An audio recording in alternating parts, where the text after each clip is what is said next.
સામાન્ય પ્રજા ઉપર અને ટેક્સના પૈસેથી જ આ સરકાર ચાલે છે. તમે જે સરકાર ઉપર ભરોસો કરો છો તે તો દેવું કરીને આ સરકાર ચલાવે છે કે યુદ્ધ બીજા રાજ્યો દેશોમાં છે અને તકલીફ ભારતમાં થાય છે. આવું તો કઈ રીતનું ગણિત સમજાતું નથી. એટલે માત્ર તાઇફા કરી અને સામાન્ય નાગરિકોને ખેડૂતોને કમર તોડવાના આ બધા ધંધા છે.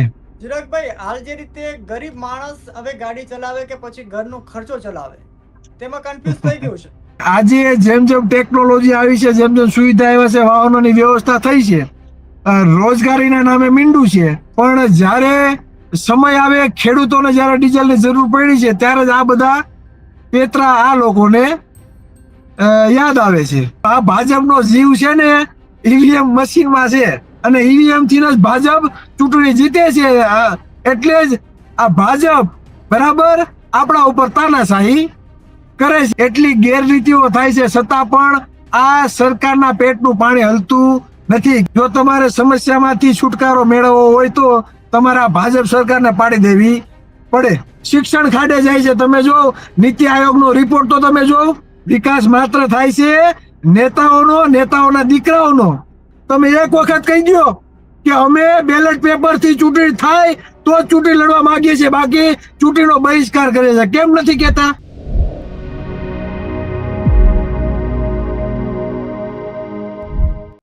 દર્શક મિત્રો, આપ જોઈ રહ્યા છો ગુજરાત પ્લસ ન્યૂઝ અને હું છું આપની સાથે લખન. તો આજે દેશની સૌથી મોટી સમસ્યા મોંઘવારી બની ગઈ છે, જેને લઈને ફરી એકવાર રાજકારણ ગરમાયું છે. ત્યારે સામાજિક આગેવાન ચિરાગ ઝાલાએ મોંઘવારી લઈને સરકાર પર આકરા પ્રહારો કર્યા છે. તેમણે કહ્યું છે કે સરકાર પેટ્રોલ અને ડીઝલના વધતા ભાવથી સામાન્ય માણસનું જીવન મુશ્કેલ બન્યું છે. ગરીબ અને મધ્યમ વર્ગ પરિવાર માટે ઘર ચલાવવું મુશ્કેલ બની ગયું છે. વધુમાં તેમણે એ પણ કહ્યું છે કે જ્યારે આંતરરાષ્ટ્રીય બજારમાં ક્રૂડ ઓઇલના ભાવ ઘટે છે ત્યારે દેશની જનતાને રાહત કેમ મળતી નથી, તેવા પણ સવાલો કર્યા. ચિરાગભાઈ ઝાલા આરોપ લગાવ્યો છે કે મોંઘવારીના કારણે ખેડૂતો, મજૂરો અને નાના વેપારીઓને પણ આની અસર થઈ રહી છે. ડીઝલ મોંઘું થતા ખેતી ખર્ચ વધી ગયા છે, ટ્રાન્સપોર્ટેશન મોંઘું થઈ ગયું છે.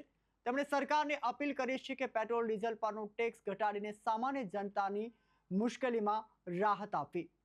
આ સાથે આ મુદ્દાને લઈને આપણી સાથે સામાજિક આગેવાન ચિરાગભાઈ ઝાલા આપણી સાથે જોડાયા છે, જેમણે અત્યાર સુધીમાં સમાજને પડતી તકલીફોને દૂર કરવા માટે ખૂબ મહેનત કરી છે. ચિરાગભાઈ ઝાલા, ગુજરાત પ્લસ ન્યૂઝમાં આપનું સ્વાગત છે. નમસ્કાર દર્શક મિત્રો, ગુજરાત પ્લસ ન્યૂઝમાં આપનું સ્વાગત છે. હું છું આપની સાથે લખન. તો આજે દેશની સૌથી મોટી સમસ્યા મોંઘવારી છે, જેને લઈને ફરી એકવાર રાજકારણ ગરમાયું છે. ત્યારે આપણી સાથે ચિરાગ આગેવાન, સામાજિક આગેવાન ચિરાગભાઈ ઝાલા આપણી સાથે જોડાયા છે. ચિરાગભાઈ, ગુજરાત પ્લસ ન્યૂઝમાં આપનું સ્વાગત છે. નમસ્કાર ભાઈ. ચિરાગભાઈ, દેશની હાલ જે રીતે પરિસ્થિતિ, મોંઘવારી વધી છે, પેટ્રોલ ડીઝલમાં લાઈનો લાગી છે, તેને લઈને તમે શું કહેશો? કહેવાનો મતલબ એ છે, આજે જે સત્તા પક્ષ છે એ કહેવત છે ને કે દેવું કરીને ઘી પીવું, એના જેવી પરિસ્થિતિ હાલ આ ભારતની અને ગુજરાત રાજ્યની છે. મોંઘવારી વધવાનું મેઇન કારણ એ છે કે આજે આ દેશ ઉપર 250 લાખ કરોડનું દેવું છે અને જ્યારે ગુજરાતમાં હાલનું દેવું આ વર્ષમાં 2026-25માં 26 અને 27માં 4.87 લાખ કરોડ સુધીનું દેવું ગુજરાતનું પહોંચે એમ છે. વિચાર કરો, 2020 થી 21માં અંદાજે દેવું 2.98 લાખ કરોડનું હતું, જે વધીને 2024-25માં 4 લાખ કરોડનું થઈ ગયું અને આ ચાલુ વર્ષમાં તે વધીને 4.87 લાખ કરોડનું દેવું થવાની શક્યતા છે. તો આ કોના ઉપર ભાર પડવાનો છે? સામાન્ય પ્રજા ઉપર અને ટેક્સના પૈસેથી જ આ સરકાર ચાલે છે. એટલે જેમ દેવું વધવાનું છે તેમ મોંઘવારી વધવાની છે, સ્વાભાવિક છે. એટલે આ વાસ્તવિકતા છે. પણ હજી પણ જે પ્રજા છે તેને હજી ખ્યાલ નથી કે તમે જે સરકાર ઉપર ભરોસો કરો છો તે તો દેવું કરીને આ સરકાર ચલાવે છે. ચિરાગભાઈ, સરકાર તો કહે છે કે વિકાસ થયો, પણ ટાંકી ફૂલ કરાવતા ખિસ્સો ખાલી થઈ જાય છે. શેનો વિકાસ થયો ભાઈ? આજે જો ખેડૂત જે ઉત્પાદન કરે છે, તમે કપાસ લઈ લ્યો, તમે ઘઉં લઈ લ્યો, તમે મગફળી લઈ લ્યો, તમે ચોખા લઈ લ્યો, ક્યાં ભાવ વધ્યા છે ખરા? આજે તેની ઘટ થાય છે તો તેની નિકાસ તમે અટકાવી દો છો. તો તમે જે પેટ્રોલ ડીઝલની જે બીજા દેશોમાં તમે નિકાસ કરો છો તો તે બંધ કરો ને ભાઈ. શા માટે ઘરના છોકરાઓ ઘંટી ચાટે અને બીજાને તમે આટો પીરસવા જાઓ છો? આવું શા માટે કરો છો? અને બીજું, આ ગુજરાત રાજ્યની આ દેશની પ્રજાને સમજવાની જરૂર છે. માથે દેવું કરીને તો સૌ ઘર હકવે ભાઈ. આજે એક સરપંચ સાહેબનો બહુ મુન્નાભાઈ સરપંચ છે, તેનો એક મસ્ત મજાનો વિડીયો આજે વાયરલ થયો છે.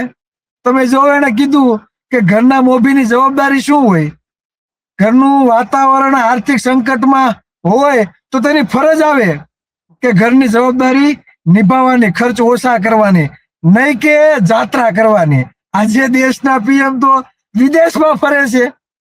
તમે જો, તાઇફા કરે છે. એક બાજુ મોદી સાહેબના કાર્યક્રમમાં લાખો વાહનો લઈ અને પેટ્રોલ ડીઝલના ધુવાડા કરે છે ને એ સ્ટેજ ઉપરથી એવા પ્રવચનો આપે છે, ડીઝલનો બગાડ ના કરવો, પેટ્રોલનો બગાડ ના કરવો, સોનું ના ખરીદવું. આ તો બધી મભમની વાતો છે. તેવું કરી અને સામાન્ય નાગરિકોની કમર તોડવાનું કામ થઈ રહ્યું છે ભાઈ. ચિરાગભાઈ, જેમ તમે કહ્યું કે મોદી સાહેબને તો વાંધો નથી, પણ ખેડૂતોને લાઈનો લાગી છે, તો ખેડૂતોની વેદના પર તે શું? વાત એ જ છે ને, ખેડૂતોના ઉત્પાદનના ભાવમાં વધારો થતો નથી. બરાબર? ખેડૂતો જે ઉત્પન્ન કરેલો માલ છે તેમાં ભાવમાં વધારો થતો નથી. આજે પણ ભાવ ત્યાં છે. પેટ્રોલના ભાવ વધ્યા છે, ડીઝલના ભાવ વધ્યા છે, પણ ખેડૂતોને હાલાકી એને છે. આજે તમે જો, અમે ટ્રાવેલિંગમાં કાલ રાતના અમે પરમ દિવસથી અમે નીકળ્યા છીએ, કાલ બપોર પછી જ્યાં પણ પેટ્રોલ કે ડીઝલ પંપમાં તમે જાઓ છો તો બધી જગ્યાએ લાઈનો છે. લોકો કેનના ડબલા લઈ લઈને ઉભા છે. બરાબર? અન્ય લોકો 50-100 કિલોમીટર દૂર સુધી ડીઝલ માટે ફરે છે. શા માટે? કે આજે ચોમાસાનું વાતાવરણ ચાલુ થઈ રહ્યું છે. લોકોને વાવણી કરવા માટે, ખેતરના પોતાના પડા ચોખ્ખા કરવા માટે, ટ્રેક્ટર ચલાવવા માટે ડીઝલની જરૂર પડે. તેના માટે તો ખેડૂતને ન છૂટકે લાઈનમાં ઊભું રહેવું પડશે. એટલે જ્યાં યુદ્ધો થાય છે, બરાબર, એ લોકોને તો ક્યાંય પેટ્રોલ ડીઝલની અછત નથી. અને ત્યાં પેટ્રોલના ભાવ પણ આજે યુરોપના દેશોમાં તમે જો તો પેટ્રોલ 77 રૂપિયા મળે છે. તો ત્યાં તો કઈ વાંધો નથી. યુદ્ધ બીજા રાજ્યો દેશોમાં છે અને તકલીફ ભારતમાં થાય છે. આવું તો કઈ રીતનું ગણિત સમજાતું નથી. એટલે માત્ર તાઇફા કરી અને સામાન્ય નાગરિકોને, ખેડૂતોને કમર તોડવાના આ બધા ધંધા છે. ચિરાગભાઈ, મહાનગરપાલિકાઓ જેટલી છે ત્યાં તો શાંતિપૂર્ણ અત્યારે ડીઝલ મળી રહ્યું છે, પણ અન્નદાતા છે જેની જરૂર છે અત્યારે ડીઝલની, એને ડીઝલ અત્યારે નથી મળતું, કારણ કે એને અત્યારે સમય છે ખેતી તૈયાર કરી લેવાનો. અત્યારે જે આજે સાંભળ્યો, જ્યાં પણ મહાનગરપાલિકા છે, જ્યાં પણ શહેરીકરણ છે, ત્યાં સિટીમાં ડીઝલની અછત નથી રહેવાની. અને આજે હમણાં જો જૂનમાં 14 જૂનથી ચોમાસું બેસે છે તો સ્વાભાવિક છે જે લોકો ને ખેતીની જમીન છે એ લોકોને પોતાનું ખેતર ચોખ્ખું કરવા માટે, વાવણી કરવા માટે, બરાબર, રોટાવેટર ચલાવવા માટે, સા નાખવા માટે લોકોને ડીઝલની જરૂર પડવાની છે. આજે જેની પાસે થોડું ઘણું પાણી હશે તે લોકો ઓરવતા હશે તો ત્યાં પણ ટ્રેક્ટર માટે ડીઝલની જરૂર પડશે. એટલે જે પણ ગ્રામ્ય વિસ્તાર છે ત્યાં બહુ મોટી લાઈનો જોવા મળે છે. અને ઘણી જગ્યાએ એવું પણ બને છે કે માત્ર 5-5 લીટર ડીઝલ આપે. તો 5-5 ડીઝલમાં તો કેમ ખેડૂતો કઈ રીતે ટ્રેક્ટર ચલાવવાના? આ વાસ્તવિકતા છે. એટલે આ બાબતે આ રાજ્ય સરકારે કે આ દેશની સરકાર, ખાસ કરીને ભાજપ સરકાર જ છે બહુમતીથી, તો એને કંઈક એવા નિર્ણયો લેવા જોઈએ. અને જે બીજા દેશોમાં અહીંથી પેટ્રોલ ડીઝલની નિકાસ કરે છે એના ઉપર પ્રતિબંધ મૂકવો જોઈએ અને ખેડૂતોને ડીઝલ પૂરતા પ્રમાણમાં મળી રહે તેના માટેની વ્યવસ્થા કરવી જોઈએ. ચિરાગભાઈ, હાલ જે રીતે ગરીબ માણસ હવે ગાડી ચલાવે કે પછી ઘરનો ખર્ચો ચલાવે તેમાં કન્ફ્યુઝ થઈ ગયું છે. 100 રૂપિયા પાર પહોંચ્યો છે ડીઝલ અને પેટ્રોલ, બરાબર? એટલે આજે જેમ જેમ ટેકનોલોજી આવી છે, જેમ જેમ સુવિધા આવ્યા છે, વાહનોની વ્યવસ્થા થઈ છે, રોજગારીના નામે મીંડું છે. આજે તમે જો કે હાલમાં જે કોકરોચ જનતા પાર્ટીનું એક નિર્માણ, જે સોશિયલ મીડિયામાં ટ્રેન્ડ ચાલ્યો છે, મિલિયનોમાં લોકો એની સાથે જોડાણા છે. તો ક્યારે જોડાણા? સુપ્રીમ કોર્ટના ચીફ જસ્ટિસે જે નિવેદન આપ્યું કે જે બેરોજગારો છે એ કોકરોચ જેવા છે. તો તમે વિચાર કરો, એટલા મિલિયન ફોલોવર્સ જોડાણા છે, તો આપણે એક તો ચોક્કસપણે સાબિત એવું થાય કે આ દેશમાં બેરોજગારી છે. તમારી પાસે રોજગાર નથી, છતાં આજે ડીઝલ અને પેટ્રોલ મોંઘું થઈ રહ્યું છે. બરાબર? એટલે ક્યાંક ને ક્યાંક સામાન્ય નાગરિકની કમર તોડવાનું આ મોટામાં મોટું ષડયંત્ર છે. પણ વાસ્તવિકતા આ દેશના નાગરિકે, આ ગુજરાતના નાગરિકે, આ દેશની જનતાએ સમજવાની જરૂર છે કે તમે જેને મત આપો છો માત્ર માત્ર તાઇફાઓ કરે છે, પોતાના સ્ટેજ પ્રોગ્રામ કરવા માટે, પોતાના લોકોને વિદેશમાં ભરવું છે, મોટા મોટા મસ્ત મજાના કાર્યક્રમો કરીને લાખો લીટર ડીઝલના ધુમાડા કરવા છે, ખાલી બસો લઈને જવું છે કાર્યક્રમોમાં, તો ત્યાં એને ડીઝલનો વેરફાટ દેખાતો નથી. પણ જ્યારે સમય આવે, ખેડૂતોને જ્યારે ડીઝલની જરૂર પડી છે, ત્યારે જ આ બધા પેતરા આ લોકોને યાદ આવે છે. ચિરાગભાઈ, હાલ જે રીતે આમ જોઈએ તો પેટ્રોલના ભાવ જોઈને એવું લાગે છે કે ગાડી પેટ્રોલ નહીં પરંતુ સોનું પી રહી છે.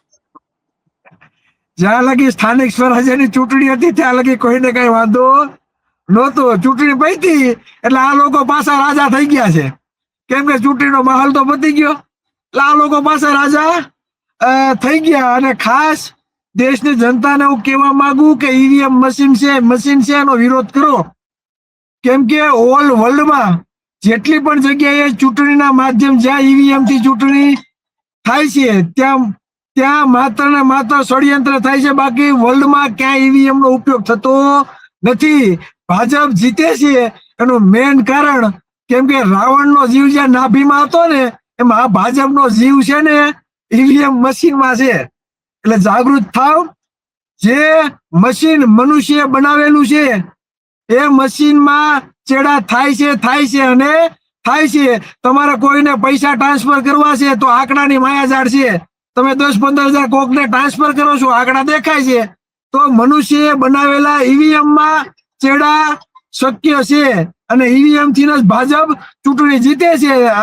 એટલે જ આ ભાજપ બરાબર આપણા ઉપર તાનાશાહી કરે છે. આ વાસ્તવિકતા છે. જ્યાં સુધી લોકો આ નહીં સમજે ત્યાં સુધી પરિવર્તન થવાનું નથી, અને તમારા ઉપર આ બધી સમસ્યાઓ અવારનવાર બરાબર તમારાનો સામનો કરવો પડશે.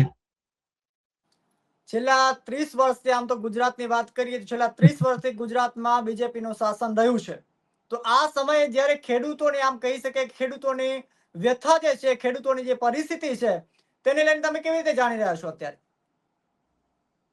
જ્યાં સુધી 30 વર્ષ ત્યાં એક ને એક હતું જેનું શાસન છે, એટલે એ શાસન આ ગુજરાતની જનતા માટે અને દેશ માટે ખૂબ જ દુઃખદાયી છે. કેમ કે આ લોકોને ખબર પડી ગઈ, સત્તાધારી પક્ષોને, કે અમારું કોઈ બગાડી લેવાનું નથી.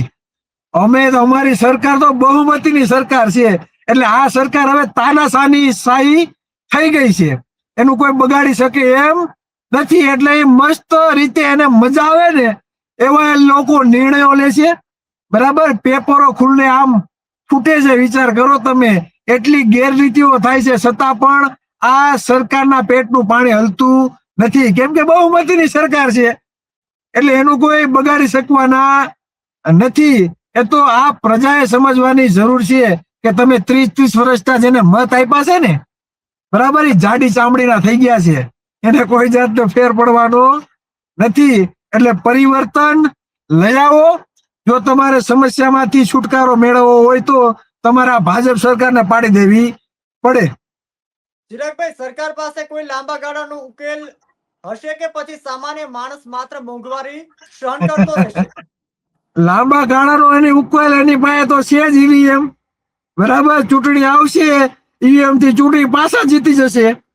કહેવાનો મતલબ એ છે કે તમે અહીંયા એમ કહો છો કે પેટ્રોલ ડીઝલ નો ઓછો ઉપયોગ કરશો, અને મોદી સાહેબ તો વિદેશોમાં યાત્રા કરે છે, લાખો રૂપિયાનો ધુમાડો કરે છે, પ્રાઇવેટ જેટ લઈને, બરાબર, મોજ શોખ કરે છે, ને અહીંયા ઘરના છોકરા ઘંટી ચાટે, બરાબર. આવી વાત છે. એટલે આ બધા તાઇફાઓ જે છે, બરાબર, ભાજપ સરકારના રાજકીય નેતાઓના આ બધું બંધ થવું જોઈએ. મહિને મહિને કાર્યક્રમો શું કરવાની જરૂર છે ભાઈ? હે, લાખો ડીઝલના ધુમાડા કરો છો, શું ફાયદો છે? ખેડૂતોને કઈ ફાયદો નથી. ખેડૂતોના ભાવ તો વધતા નથી. બોલના શિક્ષણ ખાડે જાય છે. તમે જો નીતિ આયોગનો રિપોર્ટ તો તમે જો. બરાબર, 1900 થી વધારે સ્કૂલો એવી છે કે માત્ર એક વિદ્યાર્થી છે. 63 સ્કૂલો એવી છે જ્યાં વિદ્યાર્થી જ નથી, છતાં 78 શિક્ષકો છે. વિચાર કરો કઈ જગ્યાએ આ ગુજરાતનું ભાવિ છે, મને તો એ સમજાતું નથી. એટલે માત્ર દેખાવો, બરાબર, સોશિયલ મીડિયાના માધ્યમથી વિકાસ વિકાસ વિકાસ વિકાસ માત્ર થાય છે ઉદ્યોગપતિઓનો. વિકાસ માત્ર થાય છે નેતાઓનો, નેતાઓના દીકરાઓનો. નેતાઓના બંગલા બદલે છે, ફાર્મ હાઉસ ખરીદાય છે, નેતાઓના દીકરાઓ વિદેશમાં ફરે છે, નેતાઓની બાયડી બદલે છે અને જોડાઈ બદલે છે. ખેડૂતોનું કઈ બદલતું નથી. ખેડૂતોની જે પરિસ્થિતિ છે તે તેમને તેમ છે. ચિરાગભાઈ, હાલ જે રીતે ગઈ ચૂંટણી 2022 ની ચૂંટણીમાં 156 સીટની જે વાતો કરી હતી, આ વખતે તો એવા ફૂરકા ફૂંકી રહ્યા છે કે 182 માંથી 182 લાવીશું. અરે લઈ આવી શકે એમ છે, હું તમને એ જ કહું છું. આ લોકો પહેલેથી જ કે 151 આવશે એટલે 151 આવે છે. અને આ લોકો ભાઈ તાકાત છે, એને તો ખાલી આંકડા દબાવવાના છે. આનામાં તો તાકાત છે. 181 181 લઈ આવી હોય એટલે આ લોકો લઈ આવી શકે એમ છે. પણ થોડુંક 20-25 આમ તેમ રાખે, કેમ કે ઓહાપો બહુ ન થાય ને એના માટે. બાકી એક વખત બેલેટ પેપર થી જો ચૂંટણી થાય ને તો આ લોકોને ઓકાત ખબર પડી જાય. અને હું તો વિરોધ પક્ષ વાળાને કહું છું, કોંગ્રેસ વાળાને, આપ વાળાને, તમારામાં જો પાણી હોય ને તો ચૂંટણી લડવાનું બંધ કરો. હારવા માટે શા માટે ભાઈ તમે ચૂંટણી લડો છો? તમે માત્ર ને માત્ર હારવા માટે ચૂંટણી લડો છો. તમે એક વખત કહી દો કે અમે બેલેટ પેપર થી ચૂંટણી થાય તો જ ચૂંટણી લડવા માંગીએ છીએ, બાકી ચૂંટણીનો બહિષ્કાર કરે છે. કેમ નથી કેતા? મને તો એવું લાગે પક્ષ અને વિરોધ પક્ષ બધા એક જ બાપના દીકરા લાગે. લોકશાહીનું ખુલ્લેઆમ હનન થાય છે, છતાં વિરોધ પક્ષ કઈ બોલતી નથી. ઈવીએમ નો વિરોધ કરો. વિરોધ પક્ષને કહું છું, તમારે એક પણ મુદ્દાનો વિરોધ કરવાની જરૂર નથી. તમારે વિરોધ કરવો હોય માત્ર ઈવીએમ નો વિરોધ કરો. તમને એવું લાગે છે કદાચ એ વિપક્ષ આમ આદમી પાર્ટી હોય કે પછી કોંગ્રેસ, બંને વિપક્ષને અત્યારે અદા કરે છે કે અમે ભૂમિકા અદા કરી રહ્યા છીએ, તો આ બંને અરે 100%, હું તો સ્પષ્ટ શબ્દમાં કહું, વિરોધ પક્ષ નબળો છે એટલે જ ભાજપ આવી છે. ઈ તો 100% અને વિરોધ પક્ષ માટે એક જ અત્યારે પ્રશ્ન હોવો જોઈએ, એક જ મુદ્દો, બેલેટ પેપર થી ચૂંટણી કરો, ઈવીએમ ઉપર બેન લગાડો. આ એક જ મુદ્દો હોવો જોઈએ. એક મુદ્દો તમે અપનાવો એટલે ભાજપ ઘર ભેગી થઈ જાય. પણ અત્યારે સમજી લો કે એ મુદ્દો તમે વાત કરી કે બેલેટ પેપર થી કે આ લોકો તો માનવા નથી, કારણ કે એ લોકોની સ્થિતિ ખબર જ છે કે બેલેટ પેપર થી થશે તો રિઝલ્ટ ને કઈક આંકડા ઉપર નીચે થાય એવી શક્યતાઓ એ લોકોને દેખાઈ રહી છે અત્યારે. તો પછી બિનહરીફમાં થઈ જશે તો નહીં, ના થાય ને. સાંભળો, જે કોંગ્રેસ છે તો કોંગ્રેસે વર્ષો ત્યાં શાસન કર્યું છે, હાલ હાપ આવી છે. નેશનલ લેવલની જે મોટી પાર્ટીઓ છે, બરાબર, તે પાર્ટીઓ એવું કે અમે બેલેટ પેપર થી ચૂંટણી કરવા માંગીએ છીએ, બરાબર, તો ચૂંટણી પંચે સ્વીકારવું પડે. સમજો, આ કઈ રાજાશાહી તો નથી, આ લોકશાહી છે. લોકશાહીમાં પ્રજા જેમ કે તેમ કરવું પડે. અને આજે નેશનલ લેવલની જે પાર્ટીઓ છે તેવું કે અમે બેલેટ પેપર થી ચૂંટણી થાય તો જ ચૂંટણી લડવા માંગીએ છીએ, બાકી લડવા માંગતા નથી. તો નિર્ણય સ્વીકારવો પડે. પણ મને તો એવું થાય છે કે આ બધા એક જ બાપના દીકરા હોય ને એમ બધું હાલે છે અને હારવા માટે ઉભા રહેતા હોય એવું સ્પષ્ટપણે મને દેખાય છે. હારવા માટે ઉભા રહેતા હોય એવું. હા, ઘણી વખત આપણે બેઠકો ઉપર જોઈએ તો પીસીએલ થાળી જ આપી દેશે કે આ રહી સાહેબ. આજે જો અખિલેશ યાદવ નું તમે નિવેદન તમે જો, એમણે સ્પષ્ટ શબ્દમાં ઈવીએમ નો વિરોધ કર્યો છે કે આ વર્ષે નહીં, સદી વહી જાય ને તોય અમે ઈવીએમ નો વિરોધ કરશું. બધા પક્ષોએ મેદાનમાં આવવું જોઈએ ભાઈ. તમે ક્યાં સુધી બરાબર ભાજપનો એમ નામ ખાલી ઓલું કરશો? તમને જે પેટમાં દુખે છે એ તો કયો કે બેલેટ પેપર થી તમે ચૂંટણી કરો એમ. એટલે હું તો સ્પષ્ટ વક્તા છું, એટલે સ્પષ્ટ વાત રજૂ કરવામાં, બરાબર, અને વાસ્તવિકતા લોકો સુધી નહીં પહોંચે. આ દેશ સુંદર મજાના બંધારણથી ચાલે છે ને બંધારણમાં સમાનતાની વાત કરી છે, સમાન અવસરની વાત કરી છે. આજે ડોક્ટર બનવા માટે 1 કરોડ રૂપિયો જોઈએ તો છેવાડાના વ્યક્તિનું શું કરવાનું? છેવાડાનો પરિવાર જે મહેનત મજૂરી કરે એના બાળકને ડોક્ટર નહીં બનવાનું ભાઈ? હે, શિક્ષણમાં જે અસમાનતા છે, કેમ યોગ્ય અવસર નથી મળતો? આ ઘણી બધી વાસ્તવિકતા છે. બરાબર, કોઈ બી સરકાર હોય, શિક્ષણ ને આરોગ્ય, છેવાડાનો વ્યક્તિ હોય કે કરોડપતિ હોય, દરેકને એક સમાન, ઉત્તમ અને મફત મળવું જોઈએ. એ કોઈ બી સરકારની જવાબદારી હોય. પછી ભાજપ હોય, કોંગ્રેસ હોય, આપ હોય કે ઓલ ઓવર કોઈ બી સરકાર હોય, એની જવાબદારી આવે કે અમે દરેકને સમાનતા આપીએ. કેમ કે બંધારણ એવું કે કોઈ જ્ઞાતિ, ધર્મ, લિંગ કે જન્મના સ્થળના આધારે પણ કોઈને અન્યાય થવો જોઈએ નહીં. પણ આજે સમાનતા જેવું ભાઈ કાંઈ રહ્યું જ નથી. આ વાસ્તવિકતા છે. આપને ખૂબ સરસ વાત કરી, તે બદલ આપ જોડાયા તે બદલ ગુજરાત પ્લસમાં આપનો ખૂબ ખૂબ આભાર. આભાર, ધન્યવાદ. તો ગુજરાત પ્લસ ન્યૂઝમાં બસ હાલ આટલું જ. અને ચિરાગભાઈ ઝાલાએ શું કહ્યું કોમેન્ટ બોક્સમાં જરૂર જણાવશો.